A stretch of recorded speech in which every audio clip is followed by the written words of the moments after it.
this is Jane from Exchange, and today we're going to be talking about police brutality, police relations, and how to build unity. So today we have on with us Ross Hickling and my friend Melissa Pellew again. So I'm going to have Ross introduce himself, and we're going to get started. Oh, okay. I'm getting old. Sometimes I doze off. I'm sorry. Hello, everybody. I'm Ross Hickling. I am a friend of Jane's from way back. I think I met her in 2013 at Biola University, and we've got a lot of history together. We've worked a lot together, and I've really appreciated her ministry through the years. And we took a trip together to the Philippines, and ministry is fun. And so we had a lot of fun together, and we really dove in deep to the Philippine culture there, and I got to know and to love so many friends there in that time of ministry. And of course, one of those was Jane. And so it's a pleasure to be here with you, Jane. Also, Mel, we have history too, going back a number of years. We're in the same Ratio Christi movement, and so I have so much respect and love for her and her family, and have fortunately been a part of their ministry life together, her and her husband Devin and their daughter. So so I'm really jazzed to be with you guys tonight, and it's such an important topic. And I did take in your last, I always mess up these terms. Is it a video podcast, or what is this technically? Is that good enough? Or This is a YouTube video because I don't have a podcast, but maybe you are being prophetic, and maybe I might one day have a podcast. We don't know. We'll see how it goes. The stars are the limit for you. Yeah, you are on the rise. I really enjoyed your last discussion. It's such an important discussion, and it's interesting because apologetics can be so varied. It's not just discussing about abstract things, but it's so real and applicable to life right now and to culture right now, and how we as Christians should be operating and thinking and acting, and just the discussion is so Ratio Christi, because that's what we're known about with Ratio Christi. We just love to discuss and hear everybody's viewpoint and try to investigate and get at the truth. So what an important discussion that we're having tonight. And what you guys had the other night was a wonderful conversation on race and unity. So I learned a lot. So thank you for that. So getting to the me monster stuff, which I hate doing. I started out in 1988 in law enforcement. I was a committed Christian at an early age, so I took my faith into the job with me. And for my first 5 years, I was with the Portsmouth VA Police Department, and I sort of was doing all of the dangerous sort of things. I went after a year in uniform police. I went to street narcotics. And so it was kind of funny because me and my wife, after coming in after a day's work, she'd say, "Hey, honey, how was your day?" I'm like, "Oh, fine. I sold some drugs and picked up a couple of prostitutes." And without even a pause, she would be like, "Oh, that's great, honey. That's nice." So that's not like a normal conversation like a married couple would have, right? I don't know, Melissa. I'm still single, so do you have those conversations? I would, if Devin came home and told me that, I'd be like, you gotta go. So I did that sort of stuff for 5 years, just on the street a lot. I was working in some distressed neighborhoods all the time. So I had a lot of contact with the criminal element, with the drug trade, and yada, yada, on and on. And so after 5 years, I was fortunate enough to become a member of the U.S. Marshal Service, where I served for 21 years. And most of the concentration of my duties, you could say, were fugitive operations and investigations. And also at the end of my career, I was tracking and prosecuting non-compliant sex offenders with the Federal Adam Walsh Act. So basically, I've been setting people up for my living for the past 26 years. But so that's what I did with the Marshal Service, and I also, had a lot of time working in urban environments and seeing that aspect of things. So as a Christian, I always thought of my work as ministry, so I was always praying about how the Lord would use me, and hopefully He did, as I talked with and dealt with a lot of people in those environments. So what I'm doing now, I'm with Ratio Christi as a chapter director at the UNCG campus, and I'm also teaching with Charlotte Christian College and Theological Seminary. I'm a DMin professor of missiology and apologetics.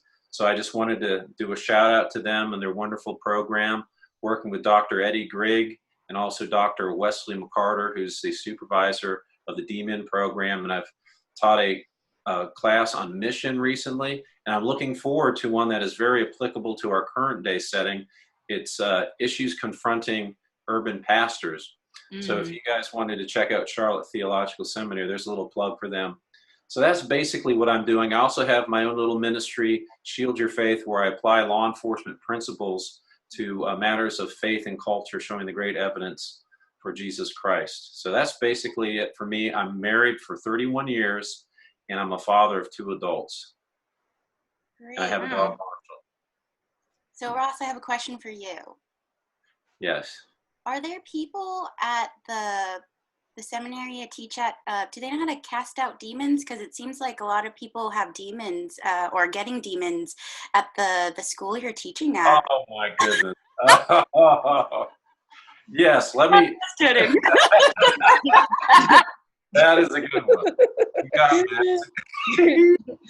That is a good one. Okay. Doctor of ministry.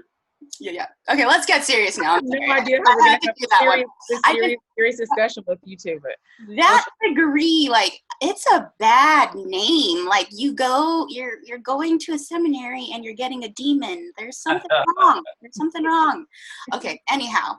So let's get serious here. Let's talk about life of a police officer, U.S. Marshal dude here. So what kind of training do police officers have to go through? Yeah, basically, if you're a local police officer, there's different varying time frames. Some go for 4 months, some go for 6 months, but it's pretty intensive. But like anything else, you really learn the job when you're on duty. So you would go through a lot of legal aspects of policing, self-defense tactics, etc.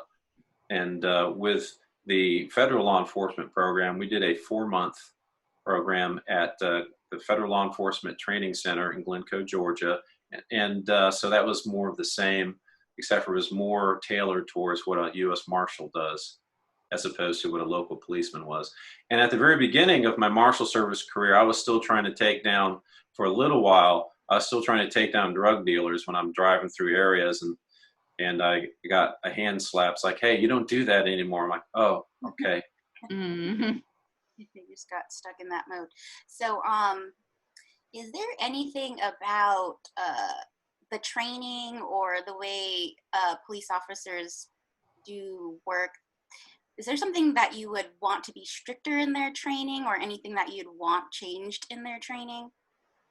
Well, I think communication is a key, because, it seems that some people have the impression that the best law enforcement officer is a guy that's, 6'3" and 250 pounds and has like a V like this and, swaggers, looks great. And I think that's not really the most important thing for a police officer to possess. I think it is important to possess the art of communication. And fortunately for me, the Portsmouth Police Department was a good place to learn how to communicate with people, because I had good mentors that were mid-level managers.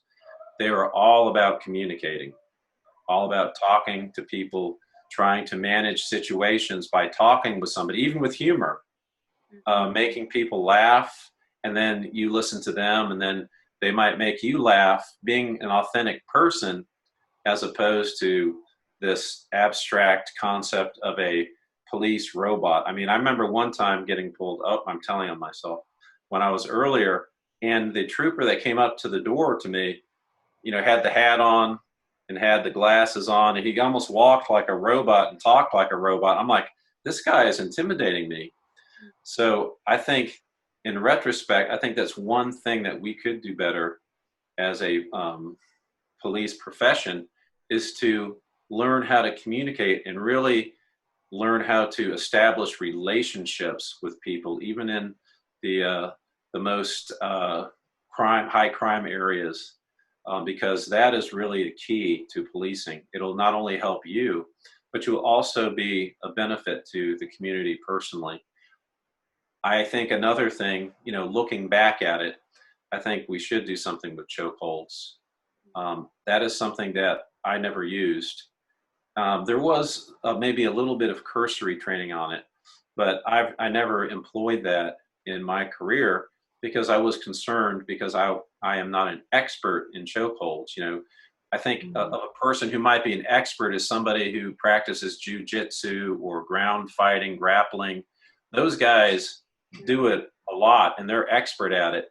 But even then, even if I was an expert, I don't think I would still want to use a chokehold to try to bring somebody into custody because you just don't know when somebody's had too much of that. So for or maybe me, they have some kind of like asthma condition or some kind of heart condition or something like that. Yeah. yes. So I think those are needed reforms, and I'm glad to hear that they are on the last police reform bill. I believe that was signed into law. And you know what? I am a proponent of police reform. I mean, I think if you can reform the police profession, then that's a good thing. So I think it's a work in action. I think that we should always be looking at how we do things and how we communicate to make the police profession a better profession. Um, so let me ask you this. Do you think that there's a lot of grace in terms of with policing? And by grace, I mean a lot of understanding. Do you think that um, there's kind of a no zero room for error kind of thing? Because I know with most professions there is room for error, right?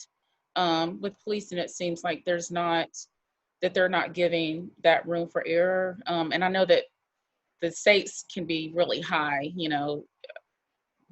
based on outcomes and things like that. But how do you think about that? Yeah, that's a good question. I'll preface any remarks I make to answer your question with a scenario that I had recently, and that was a father was saying, "Hey, can my son talk to you about being a police officer?" And I said, "Sure." And I have to be honest with you, I advised him against it because it is a hard career. And there is not only so much scrutiny now in the media, but there's a hostility that has really ramped up since I retired in 2014. You know, Mm-hmm. even 2015, 2016, that's when I really noticed that hostility towards police really increased. And so much so that we see now, commonly police executions. Police are being executed, black and white police officers, just because they're police officers, because of the harsh rhetoric, I think is causing unstable people to go out there and do rash things. So it is a really hard career to be a police officer. And say you might have a moral lapse, say if you're an accountant, say you get a DUI, or say you get into a domestic altercation with your husband or wife. Well, if you're a police officer, you can just say goodbye to your career because they will fire you. And who is going to hire a police officer who has had a DUI? And who is going to hire a police officer who's, had a skirmish with his wife? But most other professions are not like that. You can make mistakes and keep going. So yes, it is definitely a hard and very stressful career. And actually, I asked the question, who would want to be a police officer now? Mm-hmm. Mm-hmm. Yeah, I'm thinking. I mean, you're talking about stress. I'm thinking about just the daily stress of life, and God forbid if there's like you said, marital problems or maybe family illness or something like that that's going on a personal level, and then going into work. Um, in a highly stressful situation. I think, yeah, like you're saying, like, I think we forget the human aspect that we are still dealing with human beings with uniforms, trained and sworn to uphold the law, but still human beings with real problems and issues in lives, just like the rest of us. Oh, I appreciate that, your sentiments, Mel. As a police officer, yeah, you've got this high stress job, and then something happens at home. They say that stress is cumulative. So it's a lot easier for a police officer to reach a critical level of stress because he's already operating at a high level, and then something else happens. And then that's why there are statistics that tell us that police suicide is a really big problem. It's an epidemic today because of all the stress factors. Yeah. How long, what's the average age a person would retire from, like, being a police officer? You've got on the federal level, the minimum requirement is for you to complete 20 years. And then usually the states are about 25 years, where you serve for 25 years. And right after 20 years, my wife was saying to me, "Hey, Ross, I think you should retire." I had a couple of scrapes. I had a couple of dangerous situations, even in my early 50s, say 50 years old. So, we talked about it and prayed about it. And we decided that I should retire because of the risk involved. And plus, it's good after doing something so stressful to do something totally different, to make a change. And that's why I look so old, guys. That's why I have wrinkles on my wrinkles. Oh, forget about it. Wrinkles on the wrinkles. Hey, you look good for 84, Oh. Really good. We're really good, Melissa. Well, let's talk about what everyone's talking about, right? Yeah. Let's talk about the death of George Floyd. We now have the incident in Atlanta that occurred. Mr. Brooks, shortly after that. But let's talk about the George Floyd incident and what you think in terms of the events that happened there and unfolded as an officer, as a former officer. Yeah, right. Well, first off, I was horrified. And second, I had heard about it. I'm not a real big media person, so you sort of hear something here and there. My son talks to me about current events. Hey, Dad, did you see that? No, I didn't. So when I actually sat down and looked at it, I was aghast. I mean, to see somebody tortured and to see somebody die like that was just overwhelming for me. And I can't imagine family and friends that saw that. Not to mention, you heap on that sort of this dark symbolism of, a white man putting, their knee on the neck of an African American man. I mean, so it's compounded. This is one of the most horrible things that I've ever seen. And so, there's so much emotion in every community, regardless of your color, but especially in the African American community, because of, the history of racial abuse, etc. So I can understand all of the anger that was being felt. But a couple other observations. It was apparent to me, even before I heard about any sorts of toxicology results, that he was, intoxicated. I mean, he was very limp. He was kind of, trying to hold himself up. The police officers were trying to hold himself up. So I am sure probably something happened in the vehicle that maybe caused the officers to get angry. Maybe he was talking loudly. I don't know what happened. Maybe there was some spit that came out. I have absolutely no idea. That's conjecture. But it doesn't make sense for the officers to take a man out of a secure vehicle and place him on the ground and try to restrain him. I think something happened. That's just my guess. Mm-hmm. And we'll find out more as events unfold and as the investigation continues. But once he was put on the ground like that, and once that knee was placed on his neck, I've never seen anything like that before. Nothing, there was no training that I have ever undergone where you should put your knee on somebody's neck. I mean, if for 8.5 minutes or so, I mean, that is just outrageous. And, you know, I wanted my African American friends to appreciate how horrified police officers are, because by the way it is on my Facebook page, I have a lot of police officials on my Facebook page. And I also have a lot of African Americans going way back early into even into my adolescent years. And I wanted them to see how horrified police officers were with what happened with Mr. Floyd.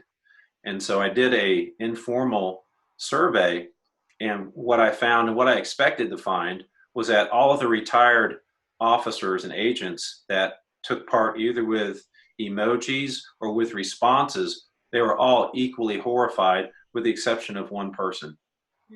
So that's to let you know how awful this was to police officers as well. So there's no excuse for it. Yeah, so this isn't something that would be considered typical, that scenario of taking the suspect out of the vehicle, putting your knee down, holding him down like that for that, you know, especially for that amount of time. That's not something that would be considered typical.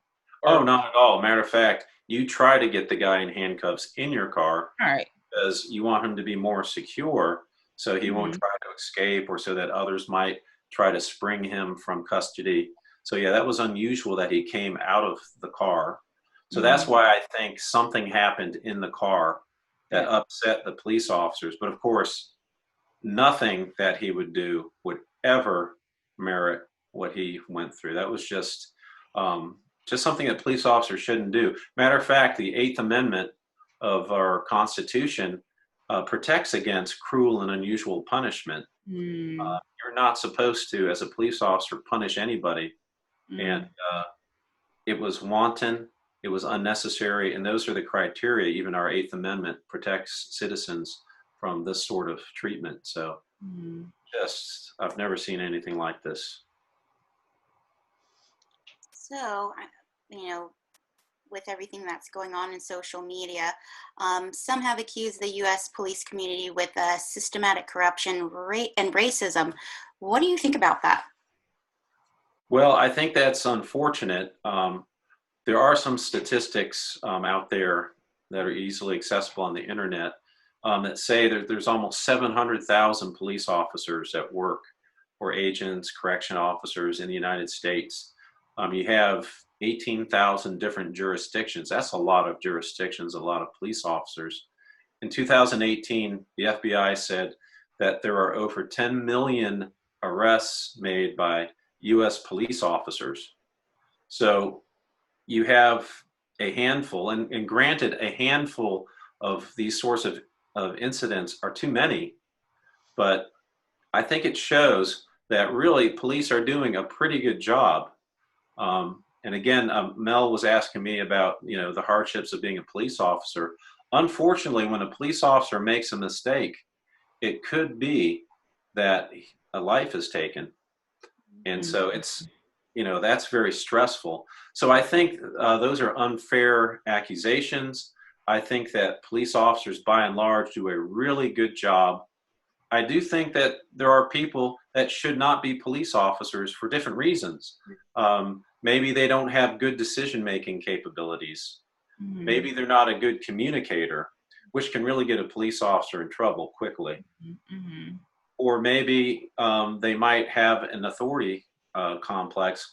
But, you know, I have found that the large majority of police officers are hardworking, very ethical people who really do not want to hurt anybody other than doing their job. And there is a maxim in police work, and that maxim is, at the end of the shift, the big thing too is that you want to go home to your family, just to go home alive. So those are some thoughts. I think it's very unfair, because in that some groups have been targets of bigotry. I think what we're seeing today is police bigotry. anti-police bigotry, where they're trying to broad brush all police officers as racists and brutalizers. And I think it's very unfair. Howard Thurman. No, did you have a question No, I or was comment? gonna go ahead with what you were gonna finish saying, and I was gonna kind of. Oh, okay, okay. Yeah. I was just going to say that fortunately, it's been a wonderful thing for me to discover a man named Howard Thurman. I don't know if you all have heard of him, but he is an African American philosopher who was prevalent many years ago. He was actually the mentor of MLK, Martin Luther King Jr., and was Wow. a very accomplished scholar.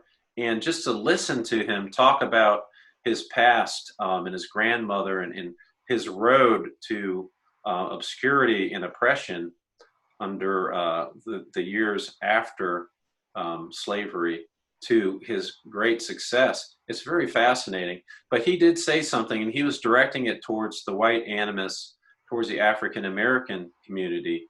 And he says that when you objectify a group of people, in other words, when you make them less human, you make them more of an object as opposed to a living, breathing human being, then it is very easy to make them your enemy.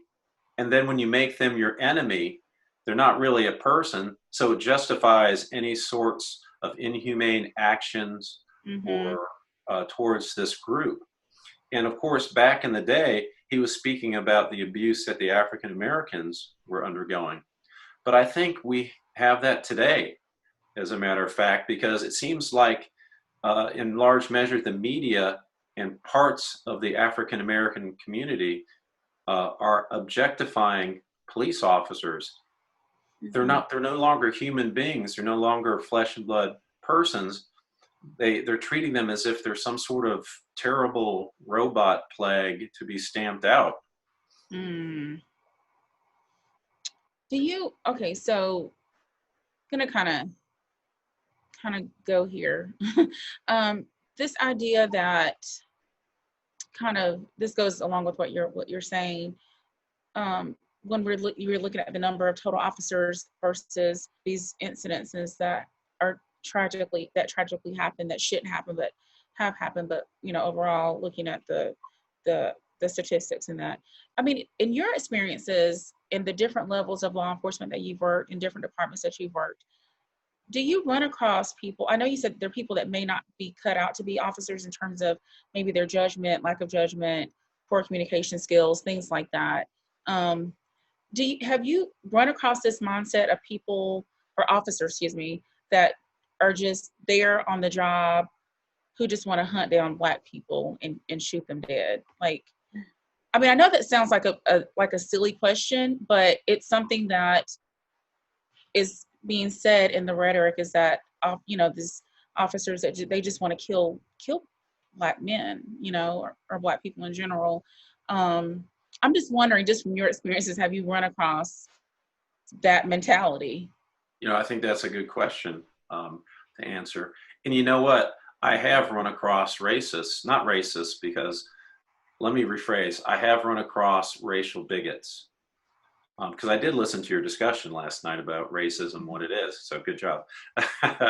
No, I mean, I have run into racist bigots, but I have to say they're all colors. They're not just white racial bigots, but they're also Black bigots as well. But here's my answer to your question. The short answer is no. But even those people who might have talked about racial bigotry, when I was with them, here's the interesting thing. I never saw them commit an act of violence against an African American person. So I think just because you might have racial bigotry in your mind, that doesn't translate to violence against a person. Matter of fact, I'm thinking of this one person in particular. He was one of the best communicators in the police department. He would spend a lot of time talking with people of other colors, other races, and he was very empathetic. But then, when I would talk with him on a personal level, every now and then he would express racial bigotry. So, yeah, so in short, I don't know of anybody who's trying to shoot Black men. I don't know of of discussions. Hey, let's go into an African American community and let's really get somebody. Those discussions just weren't had. And as a Christian, if I heard them, I would just leave. I would report them. So no. Yeah. But I tell you, it's really hard. This is a hard balance to strike, guys. When you are working like on the street like that, and you're working in these environments that are high crime areas, and you have violent felons that are running away from you, and then sometimes they confront you. They have weapons. They either have them in their hands or they're shedding their weapons. It is a really hard balance between doing what you should from a tactical perspective, taking the person in custody when they're fighting you, and being kind as well. So that was really something that I had to pray about as a Christian and really think about. Not that I'm a paragon of virtue. I did make mistakes, but I really worked hard at striking that balance, of police work where you're aggressively pursuing lawbreakers and then being kind as well. That's interesting, because I'm thinking about that, because I do know, just Christian brothers who are officers. And so, because when you think about, being a Christian, the fruits of the Spirit: gentleness, patience, kindness, long suffering. But then you look at police work, which does require, you have to be aggressive in order to apprehend a suspect who's committing a crime and these sort of things.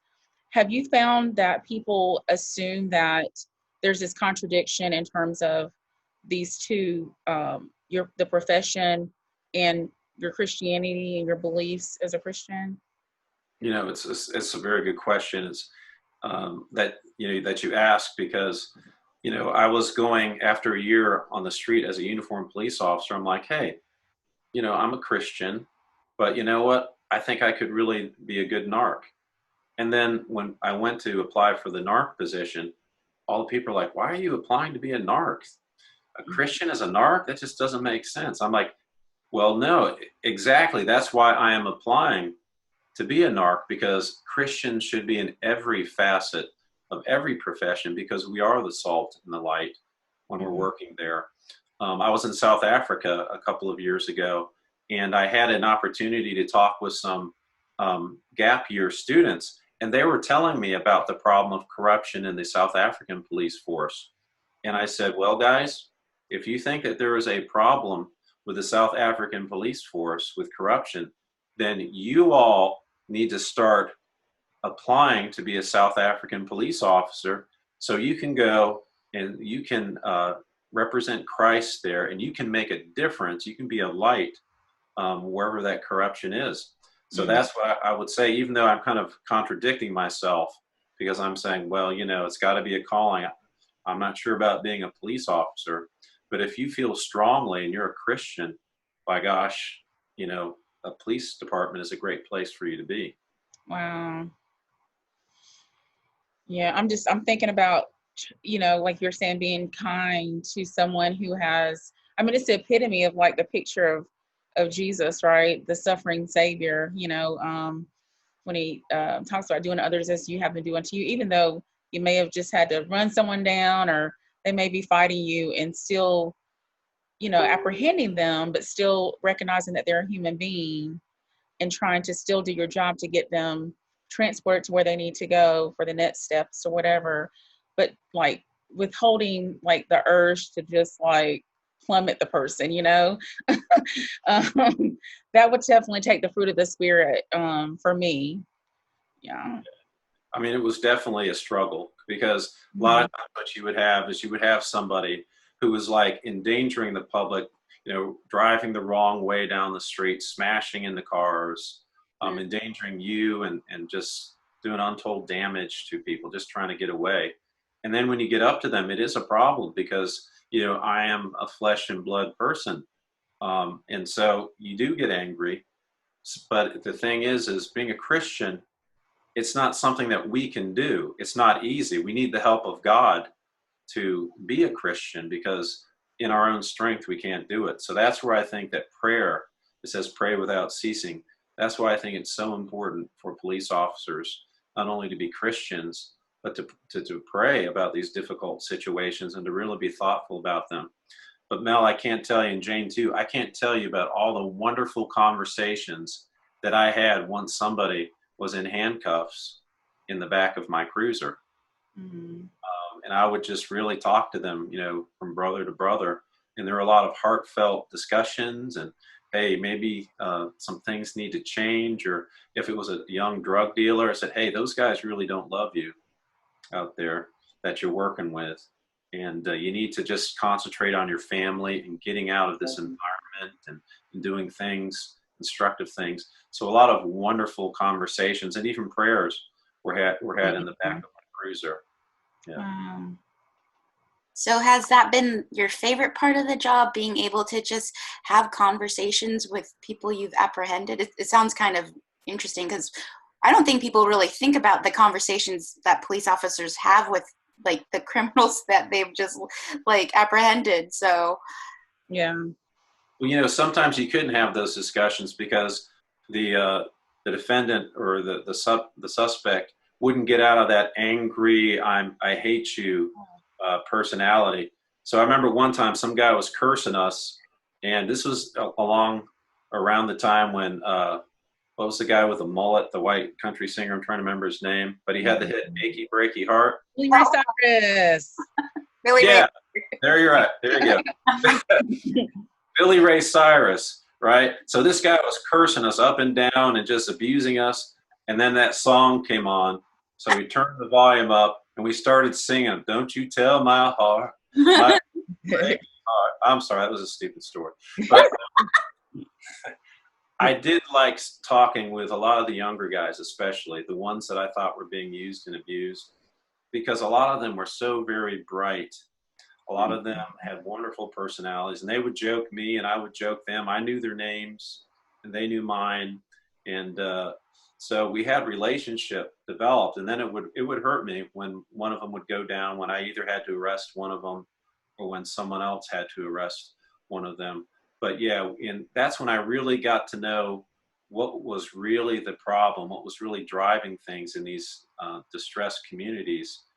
And I realized that it was really the family dynamic that was giving them stress. And a lot of these young men, even though they were very bright and really good people, from my conversations with them, I realized that they did not have a father at the house, and things were kind of hard with the mother trying to hold everything down, etc.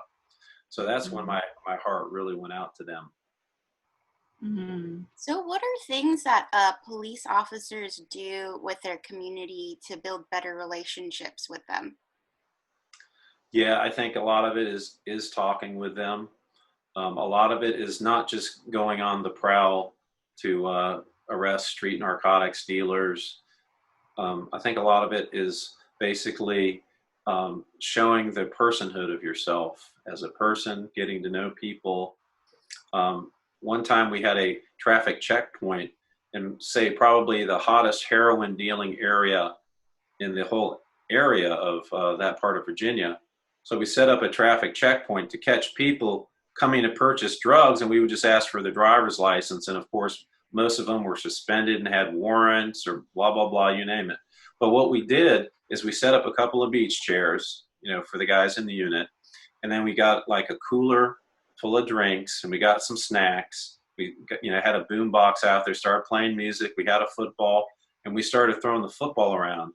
Well, you would be surprised how many people came out. We had a whole group of people there that were, sharing our drinks, eating chips, tossing the football around, joking with each other. And there was a lot of goodwill there. So I think things like that are important. If you see some guys playing basketball on a basketball court, go and shoot some shots with them. Or I remember one time I was doing some street narc work, and I was just going through a passageway, and there was like these 4 guys that were like singing quartet harmony, and it was beautiful. So I just sat there and just, spent about 5 minutes listening to them, and it was wonderful. So I think those are the things, just, to see you, a police officer, as a person, but I think a lot of it, here's something that I saw that really distressed me. During this time of riots and protests, I remember seeing, like, obviously a young African American man, and he had this really angry look on his face, and his father was pumping him up with rage, against, the man and the establishment. And I was like, I think it's one thing to treat a young man respect for himself, but I think it's another thing to to teach a young man how to become enraged and to lose control of your emotions, and to say violence is good, rioting is good. And so that did make me sad, even as I thought about ways that, you had asked me about police officers making a difference in the community, but there can be a negative aspect where our young people in the urban communities are being taught to be rageful. And I think that's a big problem. Mm.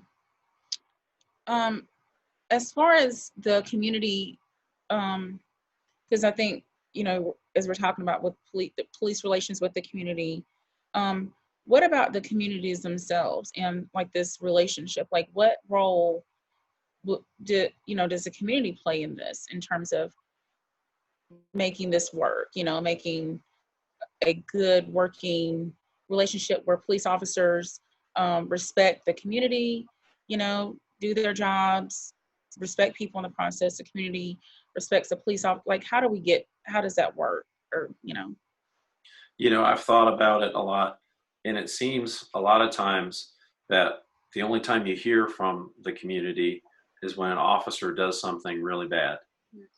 And then all of a sudden, and sometimes justifiably they're angry because something like the Floyd incident happens. But then there's other times where anything that happens, they're trying to put the worst construction on it and vilify the police.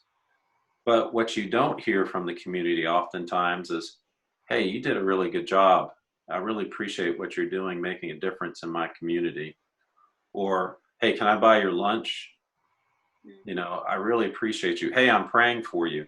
And I've seen little snippets of video where you have seen that in limited instances, where there's a positive communication coming to the police officer from the community that means so much. Like there was an African American female officer that just shared something that just happened to her, and she was in tears. Oh, I saw that. Yeah. That one. Mm-hmm. Where the young man prayed for her. Yeah. Mm. And then you see other things too, where people are just stepping out of the vicious rhetoric that we see and are being human to police officers. So I think that's something maybe the community might be able to do a little better, is to show appreciation for the police officers and to respect the ones that are worthy of their respect. I mean, I remember here in Kernersville, we were driving into town. It's not a very big town, but we were driving into town, and it's sort of a sloping drive across the bridge of an interstate, and then you get to the strip, where all the stores and shops are. Mm-hmm. So we're at a stoplight, and the wife says, oh, look, it's an accident.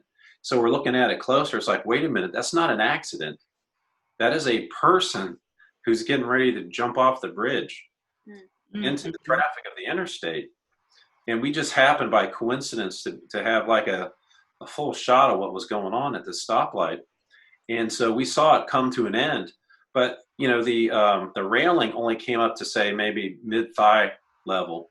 So here's a guy getting ready to jump off, and 3 or 4 police officers are wrestling with this guy, trying to get him off of that railing so he doesn't jump in. But each one of those officers was risking his very life, because if he stepped the wrong way, or if the guy pulled it another way, those officers would be going to their death, on the interstate below. And that's just one of many things that we seem to lose track of, and they happen every day. I remember there was a video here in our area of a Winston-Salem police officer, and his body cam showed him saving somebody from a burning car. And the heroism, he was putting his own life in danger. This sort of stuff happens every day, but you never hear about it because I think the police have by and large been objectified made to be less than human. So if there's anything good, well, we're not going to report it because they're just all villains. It seems that Mm. way. Well, yeah, and nowadays we keep on hearing things about defunding the police. What do you think about that, Ross? I mean, the police there do protect their communities, but to defund them, what kind of implications does it have on police officers and their jobs? Yeah.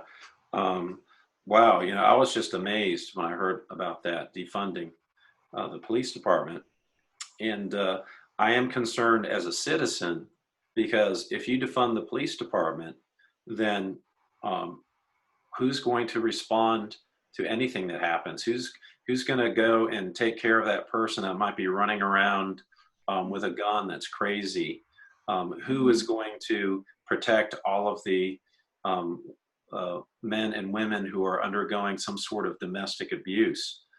I mean, if the police go, then my fear is that there will be anarchy. And if there's anarchy, then I think we all know a little bit about political theory and social theory to know that if you have anarchy, then that's just the right formula for a strong man to come in and take power of our country. And then, so I think really, if we defund the police, we're in danger of losing democracy and our style of life as we know it.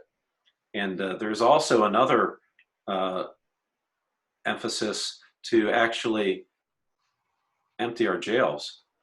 So if we empty our jails and if we defund the police, my gosh, it seems to me that it's going to be the wild, wild west. Everybody's going to need to arm up and take, rifles with them when they go to the grocery store. Mhm. Mhm. What are y'all thinking about all that?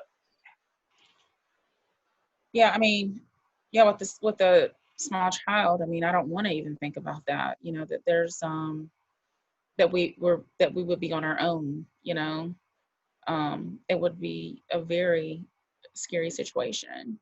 I mean, I don't even understand um, the reason to jump to that option even because because of the presence of bad officers. But like you said, statistically, when you look at the number of incidences versus total number of officers, the total number of encounters that that happen on a daily basis between officers and citizens, I don't know how you jump to, well, because of some bad instances that have happened, to defund the police in general, or to cut funding. It just seems like there would be better police reform in place to deal with deal with the police, make policing better than to do away with it. And it's almost as if I think you were saying earlier, just some of the animosity between certain communities and the police. It's almost this idea, well, we'll just protect ourselves, and we don't need the police to intervene. But we see, like, even when you think about like south side of Chicago and these places where literally drug dealers and these gangs have taken over whole neighborhoods, right? And children can't go in their front yards and play, and children are getting hit by stray bullets. And this is in America. This isn't like, I'm not, we're not this isn't like a make believe, what if story. This is literally what's happening in neighborhoods. So do away with the police. How much more of that do we see?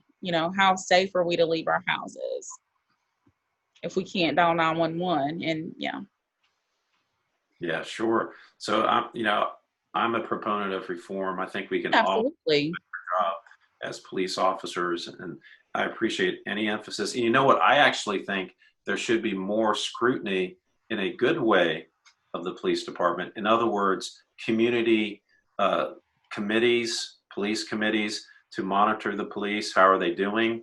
And I think what that would do, that would show more of an involvement and concern about police matters, and it would not only hold officers accountable, but I think the general public would actually see what it's like to be a police officer and say, oh my goodness, this job is very hard. We should really do everything that we can to uphold and respect the police officers and what they're doing in the police department. So I'm actually a proponent of more involvement with committees, et cetera, for the police departments. Yeah, I would think that, that would be a benefit for everyone, right? The community plus the police. And maybe that's something that that'll come out more through all of this, hopefully. Yeah. And I think the Bible's so relevant too. Just real quickly, I know, are we getting pretty tight on time? Are we okay? We're good. Okay. I think the Bible is so relevant to what's going on today. Of course, do unto others as you would have them do unto you. I think that applies to both police officers and also the general public. Treat people with kindness and respect when you can, and also love your neighbor as yourself. I mean, if we were doing that as police officers and as members of the community, we would be doing a lot better instead of this objectifying that we're talking about. I also think and you guys can tell me what you think, that Titus 3:1 applies, but I think there's kind of an interesting thing when you read Titus 3:1 with this scenario in mind. It says that we should be subject to the authorities and to do good, basically, in Titus 3:1 and 2. But who are the authorities, right?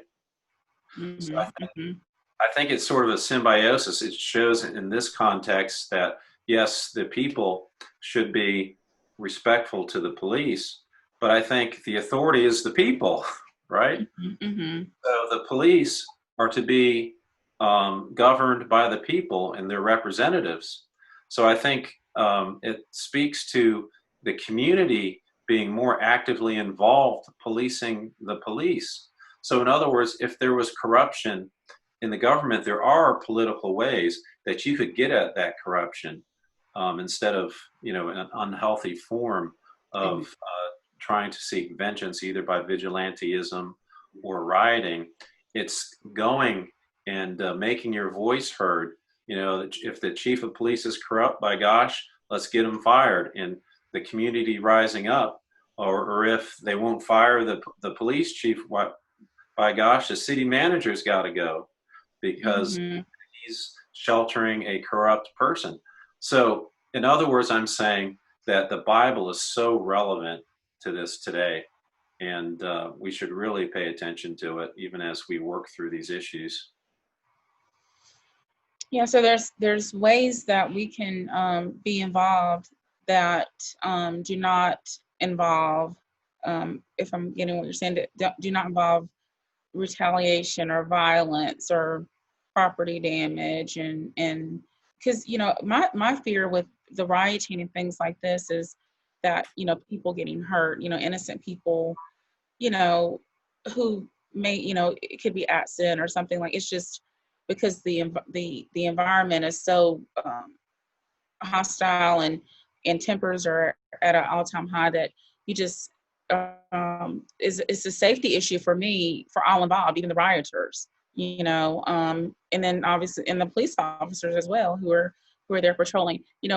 Here locally, in my county, we had, it was brought to my attention, we had an incident where a person was a man was released from jail from bond twice for the same incident, for beating his wife. But it was a very intense beating, like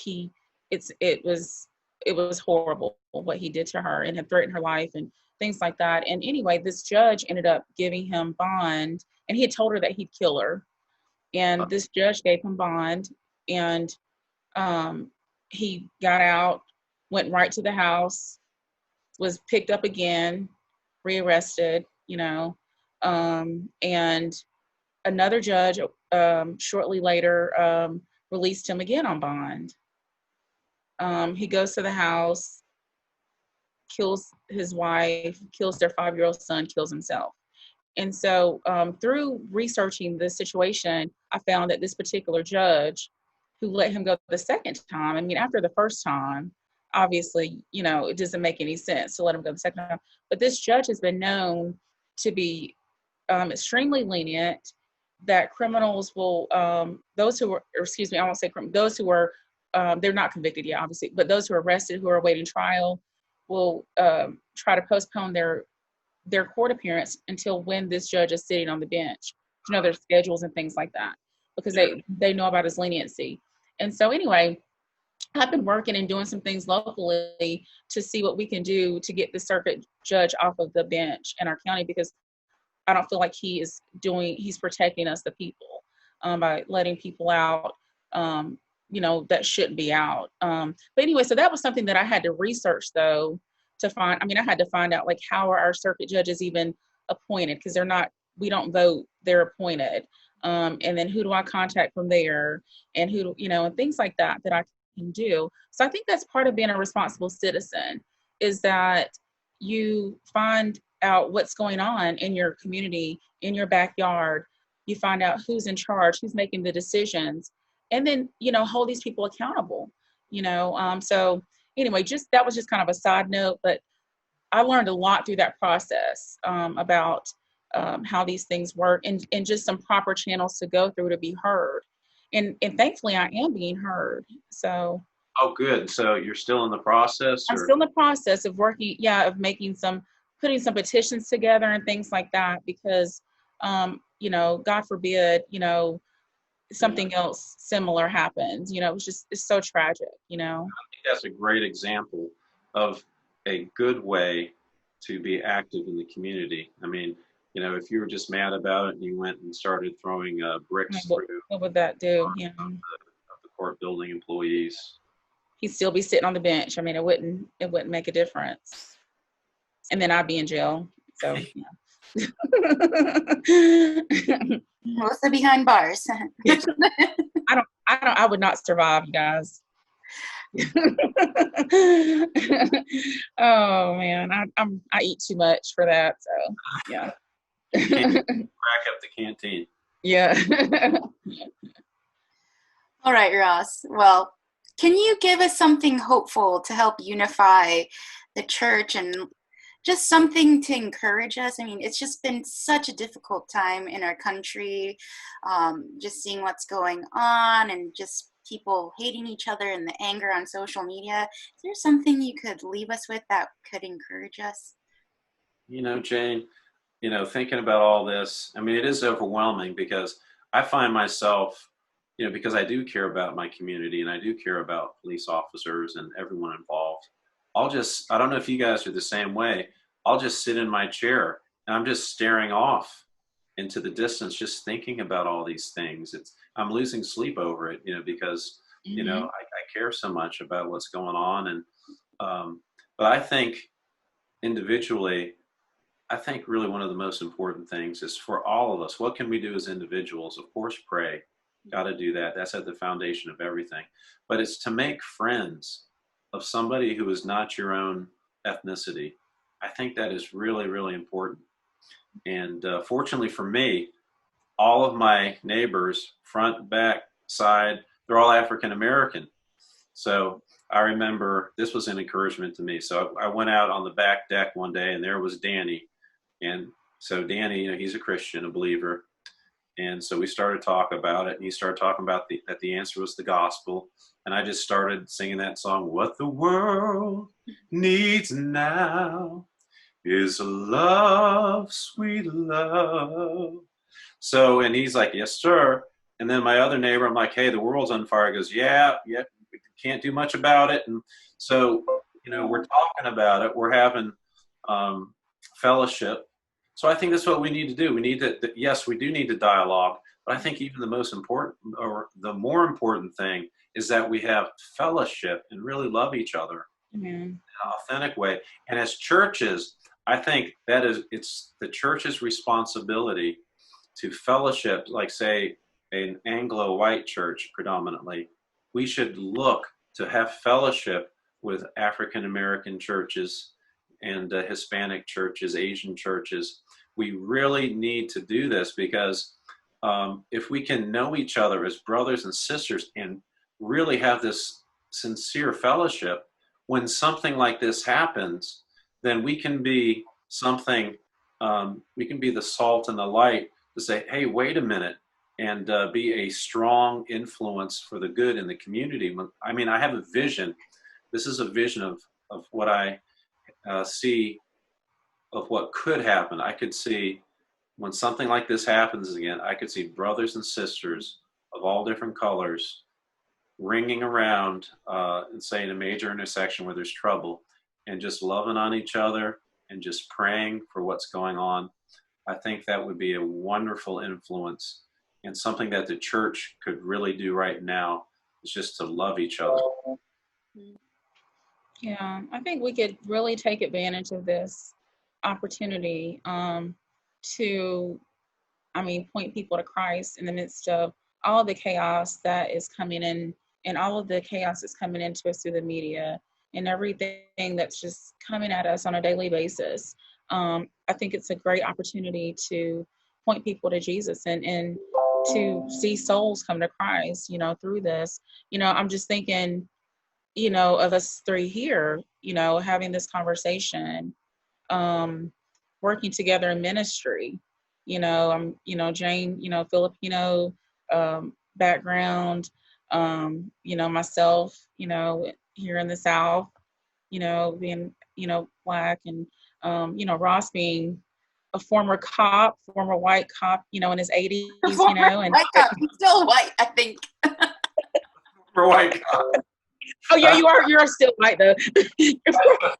Wasn't there a Steve Martin thing where Steve Martin? No, I'm not gonna go.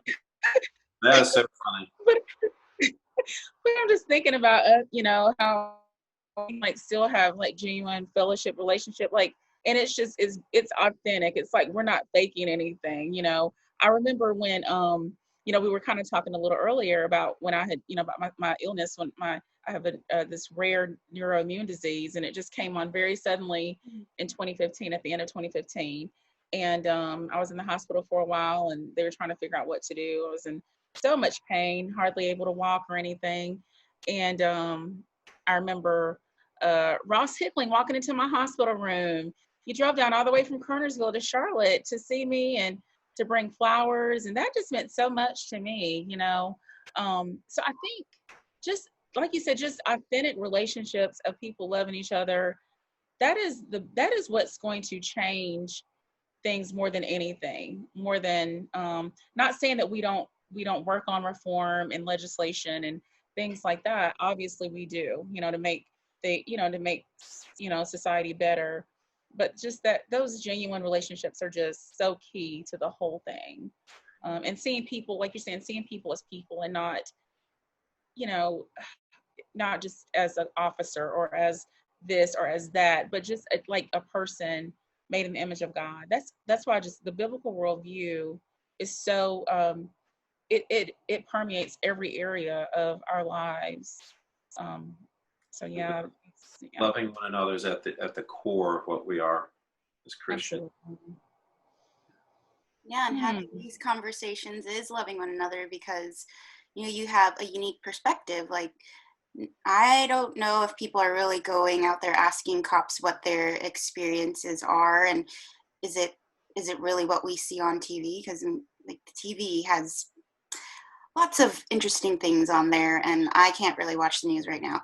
So it's like, if people are constantly watching that and they're saying, well, all these police officers are terrible, but like, have you ever talked to a police officer and asked them what their experience is like? So we kind of wanted people to see, what is it really like to be a police officer? So thank you, Ross, for being here today. Yeah, I pray that this really helps people, to think more deeply about what's going on and to make this issue more of a human issue.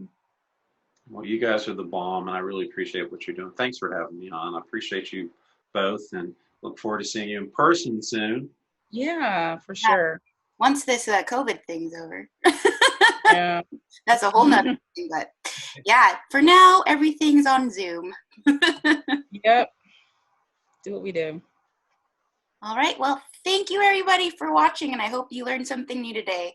Thank you to my guest, Ross, and to my co-asking question person. I don't know what to call you because you're on my. This is like the second episode, and you've been on both. So I guess it's called the co-host, right? So temporary co-host, Melissa Pellew. So thanks for watching, everybody, and we hope to produce more things where we're having relevant conversations about the hard things in life. So bye. God bless.